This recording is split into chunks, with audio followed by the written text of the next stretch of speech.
Hey everyone, thank you for joining me. I'm a guy called Joe, and this is Bootstrapping Tools Let's Build, where we help scrappy bootstrappers just like yourself figure out how to overcome some of the hurdles that they're facing using low code and no code solutions. Now, before we dive into today's topic, make sure to check out our YouTube channel. We got lots of videos up there that go through all different types of applications, from Retool to Google Sheets, Google Apps Script, the Shopify API, Data Studio, as well as many others. Now, if you don't see what you're looking for up here, feel free to shoot an email over to feedback@bootstrapping.tools, and we'll be happy to take a look at that application, answer your question, and possibly make a video just for you.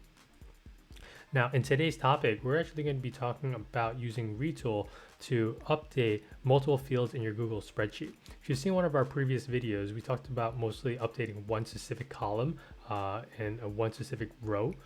And what we wanted to do was show you guys how you can actually update multiple fields in one shot instead of having to create, multiple calls to it to update one column at a time. You can actually use one field in order to just update it all at once. So let's actually dive into our demo screen here. All right, so we have our sample data set over here, just pulling in some sample orders data that you can get online. And we also generated a brand new Retool app from scratch, and then I actually just got to start it with a query to get the data from the Google Sheet. So just to quickly recap before we dive any further here, what you want to do here is once you create your new resource query, in the resource area, select the Google Sheet connector that you've installed into your Retool account. And then within the options over here, you're going to select read data from spreadsheet. And then in your spreadsheet, we're going to select the ID version of that. So you're to use the drop down to be that, but then use the spreadsheet ID. I find this to be a lot more accurate, especially because sometimes you can't select it off of the drop down. So you select that, and then your sheet name you're just going to put in over there. We have it as orders, but perhaps your tab is called something else, so just put in whatever that might be. So once you have this up and running, hit the preview button, make sure that you're getting the right data back. And for us, we have a lot of information in that sample spreadsheet. Got the order ID, the order date, ship mode, and all this information, and there's a lot of rows of it. So what we'll do here now is we actually don't need this anymore. We can collapse that. In your right-hand side, the little tray over here, find the table component, and then just click and drag that into your workspace. So the good thing about Retool is that it provides you all these different components that they built for us, and it's also pretty smart. So it might select the data set that we're looking for already. So in our case, within the data field up here, it already has it set up to say get orders sheet data dot data, and that's providing all this information that we have here. So before we move forward, let's go ahead and make this compact. We are editing a bunch of information in this table, so we'll want to make this compact mode so we can see more information. Now, so you might be asking yourself, what's the point of updating in Retool if you're just going to do it in a table? Well, we could do it in a different way, but you're looking for bulk updates. Maybe that's not the best way. In a table, though, in Retool, you can do a lot of different things with it. You can create drop downs for it so that you don't have typos. You can create kind of like parameters to make sure that it's a number instead of a character. So for sales data, you can make sure it's a currency.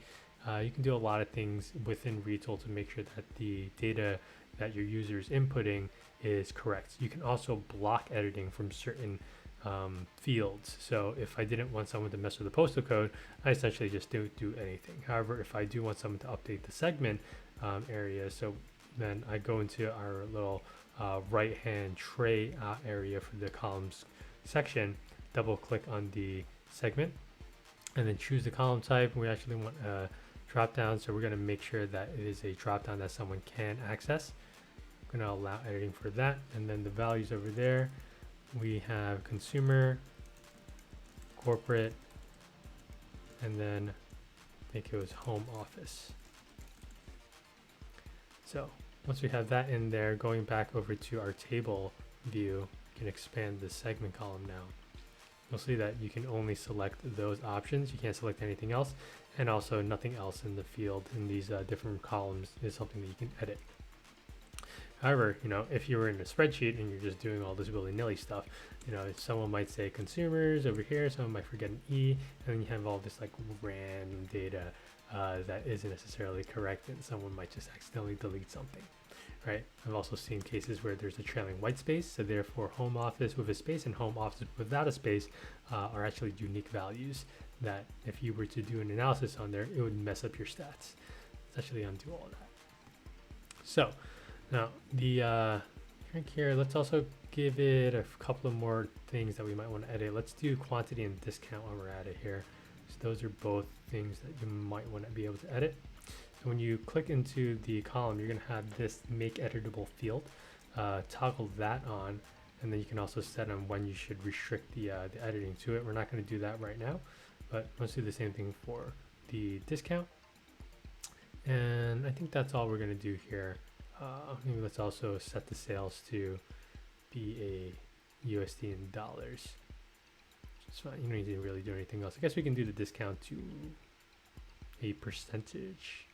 Yeah, let's do that too while we're at it. So over here, double click on your discount and then select percentage.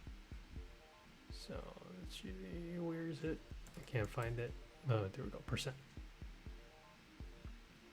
So now that we have all this selected, let's go ahead and pop open our tray again. And within here, let's duplicate our query. So what we're going to do here is we're going to say update orders sheet as the name for it. And then instead of the action type being read from spreadsheet, we're actually going to select a different one here. So click on that. And then we're going to select bulk update a spreadsheet by primary key. So our primary key for our data set, at least this one, is going to be the order ID. That's a unique identifier that we have for it. If you have something else, you just type in whatever that column header name is. For us, it's going to be order ID. And then the array of rows to update, let's leave that blank for now. I'm actually going to show you how you can run this in bulk so that you can update not only multiple fields, but also multiple columns. So let's go ahead and create a new JavaScript query. And what we're going to equate this to is going to be data. So it's actually var data. So to declare the data variable, we're going to equal that to table1 dot record updates. All right, so let's actually return that to see what we get. We should actually get nothing because nothing is edited. And so now let's edit the quantity over here to 3. Let's edit this to 4. And let's say we gave them a 10% discount. All right, so now when we run this, you can see that it's actually updating. So we have a couple of things in here, and that's updating, and you can see the changes. So 4 is now 10%, and then this next row over here should give us 4 for 20%. That's actually probably something that I clicked on down here. And this one is 3 for 10%. All right, so now what we're gonna do is, let's actually save this real quick. We're gonna call this distribute updates. All right, so now that we have the updates data in here, we're going to do a for loop. And what this for loop is going to do is it's going to allow us to go through every single row that has updates, and then we're going to send the updates into our spreadsheet. So not only are we getting all the information within each record updates row, and we're able to apply that over to the Google Sheets updates, we're also able to iterate through each one and then send that through. So here, let me actually show you guys. So you're gonna do I equals 0. You can do a for loop, you can do a while loop. You can really do any loop you want. I use a for loop just because it's the easiest. And then we're gonna do data length, and then we're gonna iterate on I. So I++. Gonna open this up. And so now let's do var update equals data I. And now you're going to call the update order sheet. So what we do here is we're going to reference that update orders sheet dot trigger.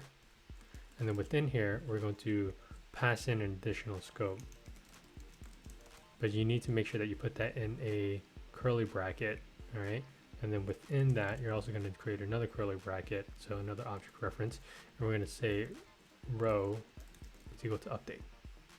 All right, so once we save this, don't run it yet. We're going to go back to our update order sheet, this query, and then within here, we're going to say row. And you have to put this in an array format because what you're doing here is updating bulk updates by spreadsheet using a primary key. So let's go ahead and save this. It's not going to work just yet. However, we need to actually see if we preview this, this is actually going to run. So hit the preview button. We see the 3 keys, and then we see order sheet ran successfully. All right, and let's reload the table. See, these two are still referenced 3 and 4 with the 10% discount. We go back over to our spreadsheet over here. We can see that there's a 10% discount for both of these.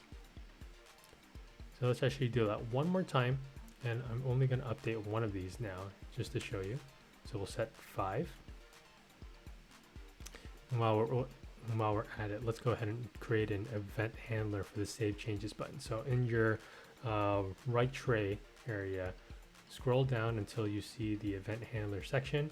Looks just like this. Hit new, and then you're going to say on the event save changes, you're going to trigger the query distribute updates. So let's zoom back out, and then when we click on this, it's going to run this. We had one change, and it gives us all the variables that we need for it, and that actually ran the update orders that took about 1.4 seconds to run. Now we go back over to our spreadsheet, we'll see that the quantity got turned to 5. So if we wanted to update multiple rows, multiple fields over here, so actually this still says 3 because in this spreadsheet it takes a little bit of time to load. So if we actually refresh this, it'll say 5 now. One of the things you can actually do here, if you just let me go on a bit of a tangent, you can go over to advanced, and then on the run event handlers, let's give it 200 milliseconds to run an event handler. Go back to general. On the event handler, what we're going to do now is we're going to say get orders data, and what that's going to do is after this successfully runs, it's going to update the table data so that you can see the latest data that we just updated through the API, and it's going to spend 200 milliseconds of a delay just so that it gives it enough time to update the spreadsheet before it pulls the data back in. Let's go ahead and save that, and let's change this quantity to something absurd like 10, and let's say because they're doing such a quantity, we're going to say you get a 25% discount. All right, and then we're going to hit the save changes button. So that's going to run this. Distribute updates ran successfully. Update order sheet ran successfully.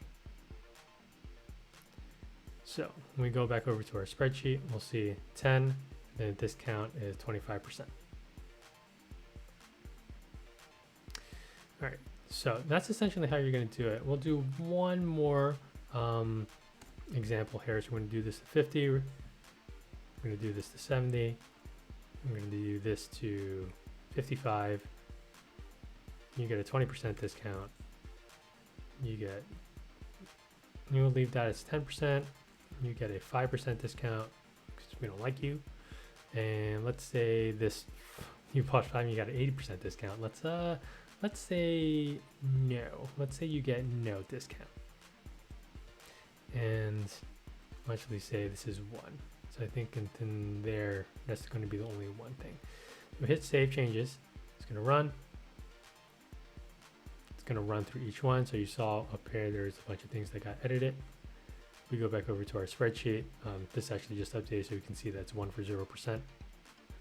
We go in here. So that's the 1 for 0%. This is the 50 for 5%, 70 for 10%, 55 for 20%. That's essentially how you do it. So real quick, what you want to do here is you want to select the bulk update as spreadsheet by primary key. And when you're sending the updates through, you want to make sure that you're using the record updates variable that you get from the tables naturally. And that record updates just gives you all the information about the row that has been changed or updated in your table. That's it for this video. If you did run into any issues, make sure to drop a comment in the section below. We'll be happy to take a look at that and help you out. Of course, we have other videos as well, so make sure to check out our YouTube channel for all the latest videos. We got at least 2 coming out every single week that cover a wider range of different applications. Of course, if you don't see the type of app that you are looking for, feel free to shoot an email over to feedback@bootstrapping.tools. We'll have to take a look at that for you and make a video just around that app. Of course, if you did like the video, make sure to hit that like button. It's the best way to support this channel and help us continue making content for all you scrappy bootstrappers out there. And hit the bell and the subscribe button so that you get notified when we release the next video.